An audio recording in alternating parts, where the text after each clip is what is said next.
All right, good afternoon. Busy day for everybody, more for you than for us, but busy is good. Once I'm done here, you'll hear from Monica on behalf of the President of the General Assembly. Then to 12:45 or thereabouts, the Minister of Foreign Affairs and Cooperation of Spain, José Manuel Albaraz, will be here to brief you. The Secretary-General just met with the Foreign Minister of Ukraine, Dmytro Kuleba, and that is in advance of his the Secretary-General's participation in the meeting, Security Council meeting on Ukraine, which starts this afternoon at 3 p.m. And I'll just share with you a readout of the meeting. The Secretary-General met today with Dmytro Kuleba, the Foreign Minister of Ukraine, on the second anniversary of the Russian Federation's full-scale invasion of Ukraine. The Secretary-General and the Foreign Minister discussed the war's continuing devastating impact on civilians and critical infrastructure. The Secretary-General underlined the United Nations' ongoing efforts to provide humanitarian assistance to vulnerable communities. The Secretary-General reiterated the UN's full commitment to the sovereignty, independence, and territorial integrity of Ukraine within its internationally recognized borders. The Secretary-General also underlined the UN's support towards a just and lasting peace in line with the United Nations Charter, international law, and relevant General Assembly resolutions. And that is being shared with you as we speak. Also, just from the ground, Denise Brown, the humanitarian coordinator for the United Nations in Ukraine, condemned a new attack today in the cities of Odessa and Dnipro. These strikes in central and southern Ukraine come just a day after deadly attacks in the Donetsk region in the east of the country. Ukrainian authorities say grain stocks and civilian infrastructure, including a power plant, were hit during these strikes. Ms. Brown said the latest hostilities once again remind us of the unimaginable toll the war has taken on the people of Ukraine, with deaths, loss, and devastating a deadly reality for millions living in the frontline communities. Humanitarian organizations are continuing to do all they can to help people affected by these attacks. In Odessa and Dnipro today, they mobilized to provide first aid and critical assistance, as well as repair items to those that were impacted. For its part, the UN Children's Fund said today it estimates that over the past 2 years of war, children in cities in Ukraine's frontline areas have been forced to spend between 3,000 and 5,000 hours. That's equivalent between 4 and 7 months sheltering underground. UNICEF noted that seeking safety from the missiles and drones incoming at a great cost for these children, and the psychological scars that these children have endured are deep indeed. UNICEF added that despite education being a fundamental source of hope and stability in any child's life, it is chronically disrupted in Ukraine beyond reach for a substantial segment of Ukraine's children. Moving to the situation in Gaza, UNRWA says that as of this week, just seven of its 23 health centers in Gaza remain operational, with just one still functioning in the northern part of the Gaza Strip. Nearly 600 health care staff continue to work in the 7 centers that are still in service, where on Monday they provided more than 11,000 medical consultations. More than 8,000 additional medical consultations were carried out by staff at shelters and at newly established medical points in the Mawasi area, where there's been an influx of people who've been displaced from Khan Yunis. Meanwhile, the UN Population Fund continues to support pregnant and breastfeeding women in Gaza. Just in the next month, some 5,500 women in Gaza are expected to give birth with little or no access to medical support. About 1,555,000 pregnant and breastfeeding women are at high risk of malnutrition in Gaza. The agency says that where access allowed, they have been distributing critical medicine and equipment to health facilities, including the El Hal Al-Emirati Hospital in Rafah. This includes supplies for maternity, postpartum, and reproductive health, as well as dignity kits. You will have seen, because I think some of you reported on this, that Philippe Lazzarini wrote to the General Assembly President and informed him that the UN agency that UNRWA has reached a breaking point with Israel's repeated calls to dismantle UNRWA and the freezing of funding by donors at a time of unprecedented humanitarian needs in Gaza. The agency's ability to fulfill its mandate through the General Assembly Resolution 302 is now seriously threatened, Mr. Lazzarini warned in the letter. We told you, we've been briefing you on the ministerial meeting that's taking place in Rio on the sidelines of the G20, entitled Rising to the Challenge on Haiti, which was attended by our Deputy Secretary-General, Amina Mohammed, along with others. We welcome the financial, personal, and in-kind commitment announced by several member states during this event at for the multinational security support mission to Haiti, and I should say not personal but personnel support. We urge all member states to build on these positive developments and ensure that efforts are expedited towards a successful deployment of that support mission in the shortest possible time frame. And our Undersecretary General for Peace Operations, Jean-Pierre Lacroix, emphasized today the United Nations' strong and ongoing support for South Sudan as it deals with a dire humanitarian situation, persistent intercommunal fighting, and work to overcome the significant obstacles to holding elections. In a joint press conference where he was joined by Hannah Tete, the Secretary-General's Special Envoy for the Horn of Africa, who's been accompanying him on this regional tour, he expressed a concern about the spillover effect of Sudan's crisis into South Sudan, and the press conference took place in Juba, in South Sudan. For her part, Hannah Tete said the impact of the hostilities in Sudan and the violence in Abyei are reverberating across the Horn of Africa. She also called for urgent, intensive dialogue to prevent clashes between Twik Dinka and Ngok Dinka groups. Both officials have ended their week-long visit to the region, and as you know, they met with political leaders in South Sudan, traveled to Abyei to support efforts to address the rising insecurity. This was also an opportunity to commend the colleagues for their work and commitment to deliver support in extremely challenging situations. And moving north to Sudan, our colleagues at the Human Rights Office in Geneva released a horrific report that details violations and abuses by both sides in this conflict, resulting in thousands of civilians killed, millions displaced, property looted, and children conscripted into fighting. The report is based on interviews with hundreds of victims and witnesses. The High Commissioner for Human Rights, Volker Turk, says the report makes for yet more painful reading on the tragedy being needlessly inflicted on the Sudanese people since April of last year.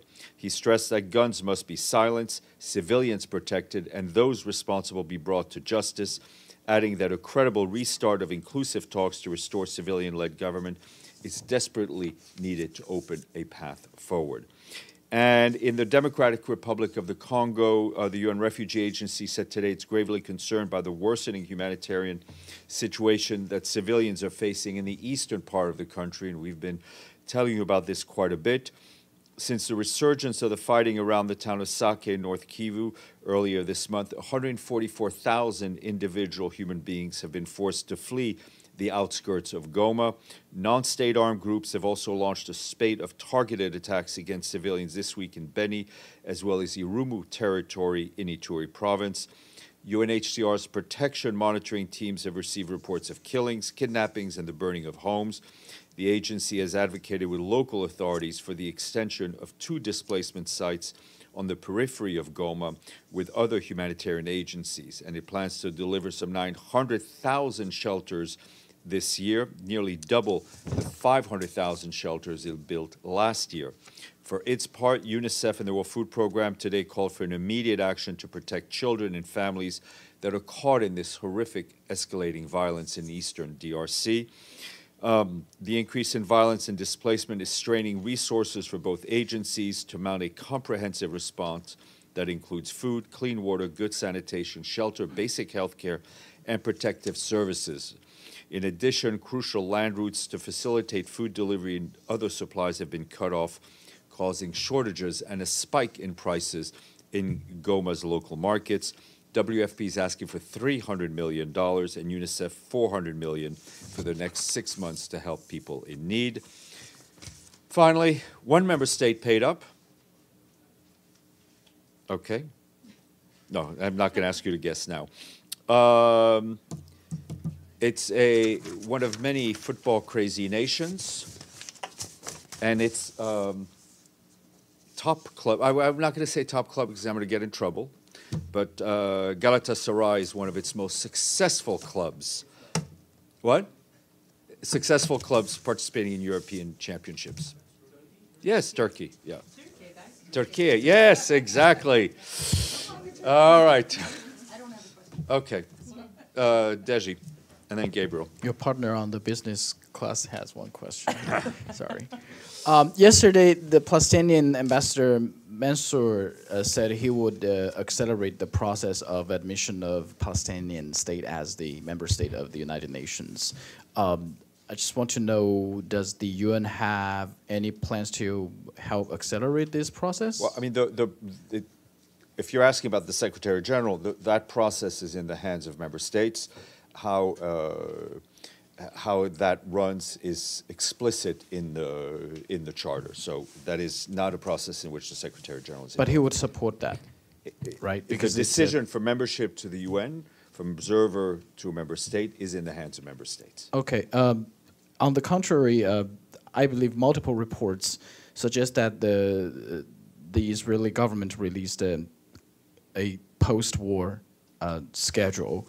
In that, they didn't mention any of the Palestinian Authority governing the Gaza Strip, and said Israel would have involvement in civilian issues, including education, religion, and any reconstruction work can only begin at an indefinite time after de-radicalization and demilitarization. We will hear these words again. Sorry, objectives have been achieved. We've seen that. Yes.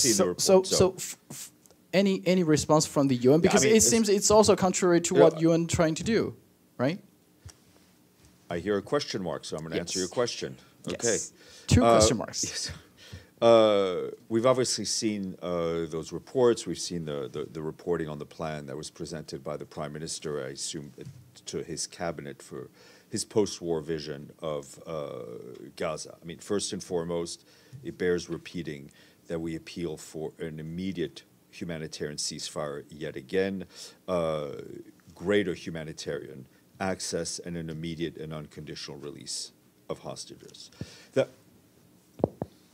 On the plan, on what we've seen of the plan itself, I mean, we recognize Israel's legitimate security needs, but for the Secretary-General, and I think he will underscore and reiterate that any sustainable solution for long-term peace must be in the framework of a two-state solution and an end to the occupation, an establishment of a fully independent, democratic, contiguous, sovereign and viable Palestinian state, of which Gaza is an integral part, in line with international law, relevant UN resolutions, and existing bilateral agreements. And I would also add that we remain very concerned by the continuing rhetoric and plans and efforts that are undermining the work of UNRWA. And I think yesterday you heard from Catherine Colonna, who has been named to lead the independent review. I think she was extremely clear and sober in her outlook and her planning, and as a reminder that when Israel brought information to UNRWA regarding allegations of its staff being involved in the horrific terrorist attack, it took quick action. There's an OIS investigation going on, and that when information is shared with us, we will take action on it and examine it. A follow-up, Steph. Why I put just quoted some part of that plan is because when you mentioned about reconstruction of Gaza Strip, I'm just wondering, would this affect the work of Secretariat and the implementation of Security Council resolution. Obviously, there's a plan that's been published, right? A vision, let's say. Our understanding is that it will be presented to the cabinet, so it's not yet fact. You asked me for my reaction to it. I think it was pretty clear. I think it goes against everything that we hope for the people of Gaza, that we hope for, frankly, the ability of Israelis and Palestinians to live in peace side by side. And the rest, I think you can infer for yourself. So Prime Minister Netanyahu still did not pick up the phone. I've said to you about 1,304 times. As soon as that phone call happens, I will let you know. Gabriel. Thanks, Steph. Just to be clear, has the UN received any information from the Israeli authorities about their claims of UNRWA? Nothing more than we've received back then. Okay. Does the Secretary General believe that countries that export arms to Israel that can be used then in Gaza, that should stop? I think I've been asked this question before. Yeah. What I'll tell you is that any nation that exports arms has a responsibility for how these arms wind up being used. Okay, I re-asked it again because the office of the, as you know, the Office of the UN High Commissioner of Human Rights, a panel came out saying that it must stop immediately. Two quick follow-ups. What does the Secretary General think from his capacity he can do to enforce this, or the organization as a whole? Well, I mean, I think member states have obligations, whether legal or moral, and they should uphold those. Okay, can I ask a different subject? Yesterday, the Secretary General of Doctors Without Borders, Christopher Lockyer, briefed the Security Council. Do you know if the Secretary General saw that? I mean, he's aware of the briefing. I mean, he read the media reports. Okay, very quick. In his briefing, he said that his colleagues in Gaza are fearful that as he speaks to the Security Council today, meaning yesterday, they, meaning his colleagues, could be punished tomorrow in Gaza, insinuating there could be potential retribution for him speaking to the Security Council. Does the Secretary General have any thoughts on that? Well, I mean, our thoughts is that what we've seen since the beginning of this operation is that humanitarian workers are not safe. Whether it's UNRWA workers, we had a colleague from UNOPS who was killed. We've had residences and compounds that were officially deconflicted being hit. So this needs to stop, and I know MSF and others have also been hit. Madame Dawn. Thank you.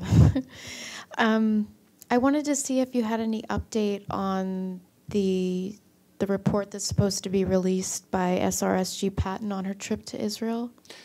My understanding is that there will be I think they're still going through the information they brought back, that there will be some type of a press release issued in the next time frame, a week or so, or 10 days, I think. Okay. But don't hold me to that time frame, but I will check with them. Okay. And then I have a question. There was a report that came out from an association of rape crisis centers in Israel, and it's been making the rounds through media. I believe they sent it to the UN. I'm just wondering if the Secretary General was sent that report. We've seen the report. I mean, I've seen the press reports on the horrific findings of this group. I don't think it's been sent to the Secretary General. Whether it's been shared with SRSG Pattons is something I'd have to check for you. Okay. Let's go back stay in the room, and then we'll go to the screen. Stefano? Yes. Two questions. One about UNRWA. Yesterday, there was the news that came out from Israeli media that they arrested 8 UNRWA employees with them accused of being in, that they work or they conspire with Hamas. So, do you know who was? I have not heard. I've not seen that report of new arrests. 8 people. I'm just saying, I've not heard. And then important parliamentarian of the Italian parliament said today that they saw proofs of the UNRWA involvement with Hamas. Do you know anything? I mean, do I know anything? I think you can answer that question. I mean, there is anything change on the Secretary General? No, Gabriel just asked me the same question literally 5 minutes ago. So let's go to another. This is instead the speech that the foreign minister of UK they gave up the General Assembly. He say if we do not, he repeated, if we do not stand up to President, actually he didn't say President, to Putin, he will be back for more. What does the Secretary General think about that? I think the General Assembly is a wonderful tribune from which member states state their position. I'm not going to give color commentary to every remark. I think you can do, you know what the Secretary General's position. We just stated it again in the readout.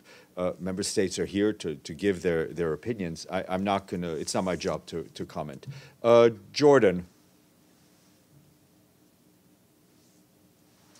Madame Catherine Coluna, can you tell us, like her operation and office and staff, who pays for them? Is it part of the Secretariat budget or UNRWA budget? I'll have to check. Okay. One more question or two small questions on the ICJ proceeding currently in the Hague. Who represent the SG there? There's no role for a representative of the Secretary General in these proceedings. Well, when there is a meeting at the Security Council or at the General Assembly or everywhere, there is normal one staff is sitting, taking notes, representing that's for the very good reason that the Secretary General runs the Secretariat, and the Secretariat is the Secretary to the General Assembly and to the Security Council. The Secretary General does not provide the Secretariat to the International Court of Justice. Good. And the last thing, after the proceeding done and at the ICJ, there will be a decision. Is the SG going to write to inform the Security Council or the General Assembly on the final? On the decision? As he will follow the same procedures as they do in every case when they're asked to share the findings by letter as part of his role as the head of the Secretariat with those bodies that he supports, and this will be done in a public and quick way as they always do. Augusta, and then thank you, and have a nice weekend. And I will do my best. Augusta, and then we'll go to Monica.